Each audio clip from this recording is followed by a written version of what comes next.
दोस्तों इमेजिन करो कि आपको मंडे को एक अननोन नंबर से एसएमएस आता है ये बताने के लिए कि एक स्टॉक आज ऊपर जाने वाला है। और जब मार्केट शाम को क्लोज होता है तो आप देखते हो कि वो स्टॉक सच में ऊपर गया है, लेकिन आप इस चीज को इग्नोर करते हो क्योंकि ये इत्तेफाक भी हो सकता है। फिर अगले दिन आपको वही नंबर से एक एसएमएस आता है कि वही स्टॉक इस बार नीचे जाने वाला है, और शाम को आप देखते हो कि वो स्टॉक सच में इस बार नीचे गया है। और फिर तीसरे दिन आपको वापस एक एसएमएस आता है कि वो स्टॉक इस बार ऊपर जाने वाला है। और इसी तरह मंडे से लेके फ्राइडे तक जितने भी प्रिडिक्शंस उस एसएमएस से आपको मिले थे वो सब के सब सच निकले। और फिर फ्राइडे को आपको एक और एसएमएस आता है इनविटेशन के लिए, जिसके जरिए आप उस एक्सपर्ट की एक स्पेशल सर्विस बाय कर सकते हो, जिससे आपको स्टॉक की टिप्स मिलेंगी और आप बहुत सारा पैसा कमा सकते हो।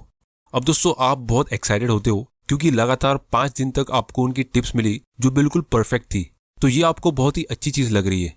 लेकिन दोस्तों असलियत में जब आप एक बहुत बड़ी फीस पे करने के बाद वो सर्विस लेते हो तो आपके पैसे डूब जाते हैं। फिर कुछ दिनों बाद आप अपने एक फ्रेंड से ये बात कहते हो, फिर वो आपको एक बहुत ही अजीब चीज कहता है कि उसके पास भी कुछ ऐसे एसएमएस आए थे लेकिन वो 2-3 दिन के बाद बंद हो गए थे। तो दोस्तों यहाँ पे हुआ क्या?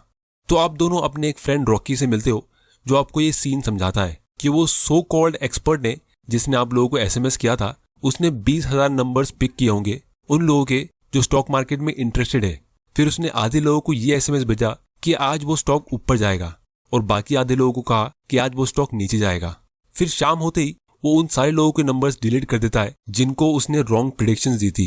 मतलब पहले दिन वो स्टॉक ऊपर गया था तो जिन लोगों को उसने ये कहा कि आज वो स्टॉक नीचे जाने वाला है तो वो सारे लोगों को उसने एसएमएस करना बंद कर दिया। फिर अगले दिन उसने बाकी 10,000 लोगों को एसएमएस सेंड किए और उसमें भी आधे लोगों को ये कहा कि आज वो स्टॉक ऊपर जाएगा और बाकी को ये कहा कि आज वो स्टॉक नीचे जाएगा। और फिर जब इस बार मार्केट नीचे गया तो उसने इन 5,000 लोगों को तीसरे दिन एसएमएस किया। और इसी तरह लास्ट डे पे उस एक्सपर्ट के पास 1,250 लोग बचते जिनको उसने लगातार 5 दिनों तक परफेक्ट कॉल्स दिए थे। और फिर वो इनको एक और एसएमएस भेजता है कि आप हमारी एक स्पेशल सर्विस बाय कर सकते हो। और मैक्सिमम लोग एक्साइटेड होके ऐसी सर्विस बाय कर लेते क्योंकि उनको लाइव डेमो मिला है। तो दोस्तों इसको हम सिलेक्शन बायस कहते हैं।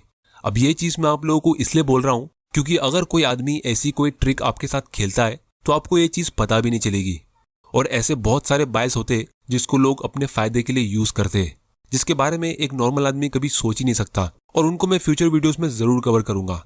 लेकिन दोस्तों आज हम इस एक बायस को थोड़ा डिटेल में समझते हैं, क्योंकि अगर कोई ट्रेडर 10 दिन तक ट्रेडिंग करता है और रोज लॉस लेता है, फिर 11th डे पे उसको प्रॉफिट मिलता है, तो वो उसी एक दिन के प्रॉफिट का फोटो लेके अपने सोशल मीडिया पे पोस्ट करेगा। तो ये भी सिलेक्शन बायस होता है। और जो लोग उसको सोशल मीडिया पे फॉलो करते उनको लगेगा कि यार ये तो बहुत ही बढ़िया चीज है, हम भी एकदम कम पैसा लगा के कम टाइम में आसानी से बहुत सारा पैसा कमा सकते हैं। लेकिन दोस्तों जब भी आप किसी गेम में पार्टिसिपेट करते हो तो आपको उसमें 2 चीजें जरूर एनालाइज करना चाहिए। सबसे पहली उसकी विनिंग प्रोबेबिलिटी और फिर उसका एक्सपेक्टेड पे ऑफ। अब दोस्तों ये दोनों कॉन्सेप्ट थोड़े डिफिकल्ट होते हैं। अगर कोई आदमी आपको शांति से बैठ के ये समझाने की कोशिश भी करेगा तो बहुत लोगों को ये चीज समझ आती ही नहीं है और इसीलिए लोग इसको इग्नोर करते हैं। लेकिन अगर आपको ये कॉन्सेप्ट अच्छे से समझ आ गए तो आप बाकी सारे ट्रेडर्स और इन्वेस्टर्स से काफी ज्यादा आगे निकल जाओगे, इस बात की मेरी गारंटी है। क्योंकि इन्वेस्टिंग और ट्रेडिंग का सारा खेल इन्हीं 2 चीजों पर डिपेंड करता है जो मेजोरिटी लोगों को कभी समझ आता ही नहीं है। तो इसीलिए आज की वीडियो में मैं आप लोगों को ये दोनों चीज एकदम सिंपल लैंग्वेज में समझाऊंगा, वो भी एग्जाम्पल के साथ। तो सबसे पहला कॉन्सेप्ट है विनिंग प्रोबेबिलिटी, मतलब कितने % चांसेस है आपके जीतने के। और इसका मतलब है कि आप जब जीतोगे तो आपको प्रॉफिट कितना मिलेगा और अगर आप हारते हो तो आपका लॉस कितना होगा, बहुत जरूरी है।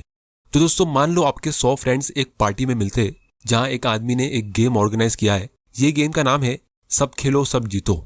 इस गेम में एक लकी पॉट अरेंज किया गया है और इस पॉट में टोटल 100 चिट्स डाली गई है, जिसमें से 99 चिट्स में लिखा है +5,000 और एक में लिखा है -10 लाख।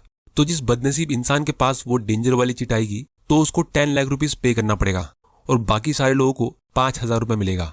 तो यहाँ पे अगर आप ये गेम एक बार खेलते हो तो ज्यादा चांसेस है कि आपके हाथ में वो 5,000 रुपीज वाली चिट आएगी, क्योंकि 100 में से 99 चिट्स उसी की है। तो दोस्तों हम ये भी कह सकते हैं कि 99% चांस 5,000 रुपए जीतने के है और सिर्फ 1% चांस 10 लाख रुपया हारने का है। इसी को हम प्रोबेबिलिटी कहते हैं। क्योंकि दोस्तों जब भी हम फ्यूचर की बात करते हैं तो हम कभी भी किसी चीज को लेके 100% श्योर हो ही नहीं सकते। हम सिर्फ ये देख सकते हैं कि फ्यूचर में क्या क्या हो सकता है और किसके होने के कितने चांसेस है। तो फ्यूचर हमेशा एक प्रोबेबिलिटी का गेम होता है। जैसे अगर आप इंडिया में मोटरसाइकिल से राइड करते हो तो आपके एक्सीडेंट होने का चांस 0.005% का है। तो इसी तरह इस गेम में भले ही वो डेंजर चिट के आने के चांस 1% है, मतलब 100 में से 1 है, लेकिन चांस जरूर है। अगर किसी चीज का चांस 0% होता है तब हम कह सकते हैं कि ऐसा कभी हो ही नहीं सकता, लेकिन अगर किसी चीज का चांस 1% भी होता है तो इसका मतलब यह है कि वो हो सकता है, लेकिन उसके होने के चांसेस बहुत कम है। तो इसीलिए अगर आप ये गेम एक बार खेलोगे तो हो सकता है कि आपके हाथ में वो 5000 रुपीज की चिट आएगी, क्योंकि उसके आने के चांस 99% है। लेकिन अगर आप इस गेम को बार बार खेलोगे तो कभी ना कभी आपके हाथ में वो डेंजर चिट आएगी। अब दोस्तों वो कब होगा वो हमें नहीं पता, इसीलिए अब हम एक्सपेक्टेड पे ऑफ की बात करते हैं। अब दोस्तों मान लेते हैं कि आप दुनिया के सबसे लकी इंसान हो और इसीलिए आपने ये गेम काफी बार खेला और आपने 5000 रुपए जमा कर करके लाखों रुपए जमा कर लिया है। जैसे आपने इस गेम को 99 बार खेल लिया और आपने ऑलमोस्ट 5 लाख रुपए जमा कर लिया है, लेकिन जैसे ही आपके हाथ वो डेंजर चिट आएगी तो आपको 10 लाख रुपया पे करना पड़ेगा। मतलब जितना आपने 99 बार खेल के कमाया उससे डबल आपको पे करना पड़ेगा। तो इसीलिए ये एक नेगेटिव सम गेम हो गया। अब दोस्तों यहाँ पे आप में से कुछ लोग कहेंगे कि मैं सिर्फ 2-4 बार खेल के 10-20 हजार रुपए जमा करके खेलना बंद कर दूंगा। तो मैं आप लोगों से एक सिंपल चीज पूछता हूँ कि क्या गारंटी है कि आपको 2-4 बार वही 5000 वाली चीट मिलेगी? ये भी तो हो सकता है कि आप बदनसीब निकले और शुरुआत में ही आपके हाथ वो -10 लाख वाली चीट आ गई। तो ये सिचुएशन में तो आपके लेने के देने पड़ गए। फिर अगर आप ये सोचोगे कि पैसा वसूल करने के लिए मैं इस गेम को थोड़ा और खेल लेता हूँ, तो ये तो बहुत बड़ी बेवकूफ़ी हो गई, क्योंकि ये एक नेगेटिव सम गेम है। आप इसमें बस पैसा हारते जाओगे। और इसीलिए यही चीज़ बहुत सारे लोग कैसीनो में, हॉर्स रेसिंग में और डे ट्रेडिंग में करते। ये सब जीरो सम और नेगेटिव सम गेम होते हैं। खेलते बहुत सारे लोग हैं लेकिन जीतते बहुत ही कम लोग हैं। और फिर जब एक बार आप हारते हो और अगर आपके पास थोड़ा और पैसा होता है तो वैसे टाइम पे गेम को छोड़ने में आपको एक हारी हुई फीलिंग आती है कि यार मैं तो बस जीतने ही वाला था, चलो एक और बार ट्राई करते। और इसीलिए लोग ऐसे गेम खेलते रहते हैं, जिससे उनको ऐसे गेम खेलने की बुरी आदत भी लगती है और वो तब जाके गिव अप करते जब वो पूरे कंगाल हो चुके होते। अब दोस्तों जिस आदमी ने इस गेम को ऑर्गेनाइज किया है वो हर एक गेम में 5 लाख रुपया कमा रहा है, क्योंकि हर एक गेम में उसका कलेक्शन हो रहा है 10 लाख का और उसे पेमेंट सिर्फ 5 लाख रुपए का करना पड़ रहा है।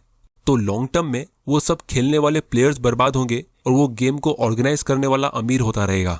लेकिन फिर भी 50% लोगों ने कहा है कि वो इस गेम को खेलेंगे, जबकि मैंने तीसरा ऑप्शन दिया था कि अगर आपको कोई भी गेम नहीं खेलना है तो आप ये थर्ड ऑप्शन चुन सकते हो। तो इसीलिए सबसे सैड चीज ये है कि ऐसे गेम को खिलाने वाले आपको बहुत सारे मिलते रहेंगे, क्योंकि इन्वेस्टिंग, ट्रेडिंग और बेटिंग के ऐसे कॉन्सेप्ट्स हमें मेहनत करके दिमाग लगा के सीखने पड़ते हैं और लालच हमारे अंदर नेचुरली आता है। इसीलिए नसीम तालिब ने एक बहुत ही पावरफुल लाइन कही थी कि amateur traders eat like chickens and go to bathroom like elephants. आप कमाओगे थोड़ा सा लेकिन गवाओगे अपनी पूरी मेहनत की कमाई। अब दोस्तों अगर मार्केट में न्यू था तो मैंने बहुत सारे सक्सेसफुल ट्रेडर्स की हिस्ट्री रीड की थी और 2 चीजें मैंने हर एक सक्सेसफुल ट्रेडर के अंदर नोटिस की थी। सबसे पहली तो ये कि वो सब मार्केट क्रैश के बीच में अमीर हुए थे। जैसे जेसी लिवरमोर, जो इतिहास का सबसे सक्सेसफुल ट्रेडर माना जाता है, उसने 1929 के मार्केट क्रैश में वेल्थ कमाई।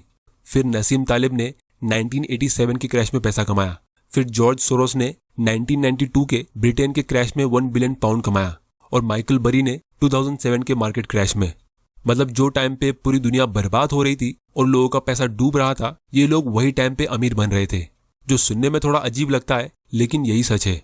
ये ट्रेडर्स रोज अपने घर पे न्यूज और बुक्स रीड कर रहे थे और रिलैक्स कर रहे थे, और जब उनको मार्केट में कुछ पावरफुल सिग्नल्स मिले तो इन्होंने बड़ी बेट लगाना शुरू की और जिस दिन मार्केट क्रैश हुआ तो उस दिन इन्होंने बड़ा पैसा कमाया।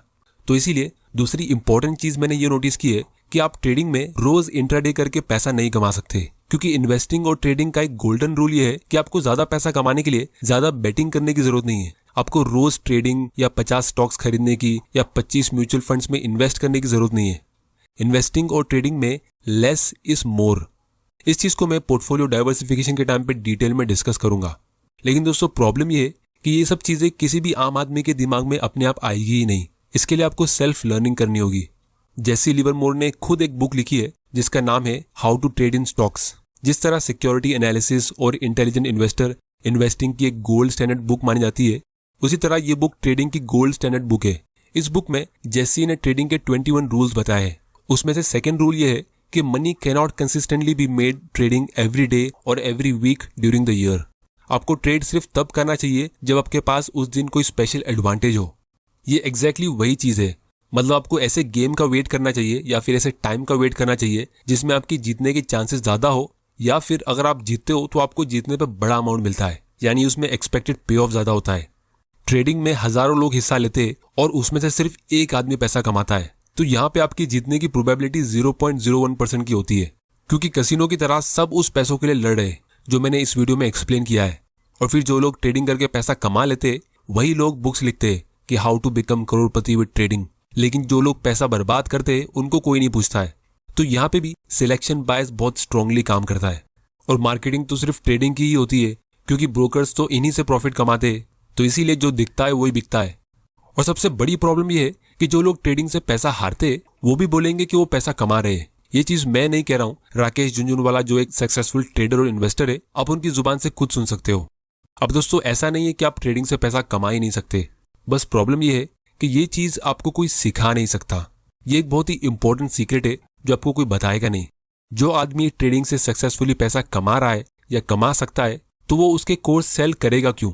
क्योंकि अगर उसे पता है कि सोना कहाँ छुपा है, तो वो खुद उसे ढूंढ क्यों नहीं लेता? वो साइड में खड़े रह के फावड़े क्यों बेच रहा है? तो इसीलिए जब भी आपको एकदम इजीली पैसा कमाने का ऑप्शन मिले, तो वो टाइम पे आपको चौकन्ना होना है, लालची नहीं। दोस्तों, इंडिया में फाइनेंशियल लिटरेसी बढ़ रही है और बहुत सारे न्यू कमर्स स्टॉक मार्केट में एंटर कर रहे हैं, लेकिन अगर आप फाइनेंशियल लिटरेसी के नाम पे ट्रेडिंग सीख रहे हो तो आप गलत डायरेक्शन में जा रहे हो। फाइनेंशियल लिटरेसी का मतलब होता है कि आप अपना पर्सनल फाइनेंस सही तरीके से मैनेज करना सीखो, सेविंग्स करना सीखो, डेट ट्रैप से बचो, इन्वेस्टिंग करना सीखो और जल्दी फाइनेंशियल फ्रीडम अचीव करो।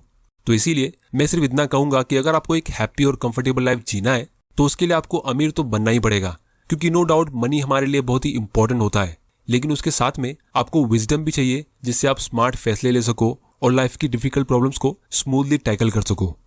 अब दोस्तों, क्योंकि आप लोगों ने ये वीडियो यहाँ तक देख लिया है, तो मैं आप लोगों को स्टॉक मार्केट से पैसा कमाने का एक ऐसा सीक्रेट बताता हूँ जो कभी फेल होगा ही नहीं। और ये स्ट्रेटेजी हम सब यूज कर सकते हैं। इस स्ट्रेटेजी का नाम है पेशेंस, क्योंकि हम इंसान के अंदर ग्रीड तो हमेशा रहेगा ही, तो इसीलिए ये स्ट्रेटेजी 1000 साल के बाद भी फेल नहीं होगी।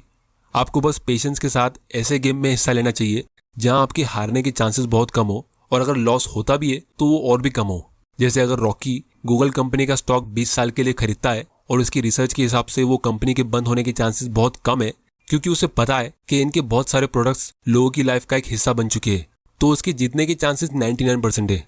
और जब वो जीतता है तो आने वाले 20 साल में उसका पैसा 20 गुना ग्रो हो सकता है। मतलब 1 लाख रुपए के इन्वेस्टमेंट पे उसको 20 लाख का प्रॉफिट मिलेगा। लेकिन बाय चांस अगर वो हारता है तो हारने पे उसको सिर्फ 1 लाख रुपए का ही लॉस होगा। तो यहाँ पे हारने की प्रोबेबिलिटी सिर्फ 1% की है और उस पर सिर्फ 1 लाख रुपए का लॉस हो सकता है, लेकिन जीतने की प्रोबेबिलिटी 99% की है और उस पर उसका प्रॉफिट अनलिमिटेड होगा। तो इसीलिए आपको पेशेंस के साथ अपनी नॉलेज इंक्रीज करनी है और ऐसे गेम में एंटर करना है जहां आपके जीतने के चांसेस ज्यादा है। क्योंकि चार्ली मंगर की एक फेमस लाइन है कि if you want to be successful you don't need to be brilliant, you just have to be little bit wiser than the rest. Go to bed a little wiser each day by day your knowledge compounds. और कुछ सालों बाद जब आप पीछे पलट के देखोगे उन लोगों को जो सिर्फ कॉमेडी वीडियोस या नेटफ्लिक्स देखते थे या जल्दी पैसा कमाने के चक्कर में ट्रेडिंग टिप्स फॉलो करते थे, तो आपको पता चलेगा कि आप कितने फाइनेंशियली स्मार्ट हो चुके हो और आपकी लाइफ कितनी कंफर्टेबल हो चुकी है।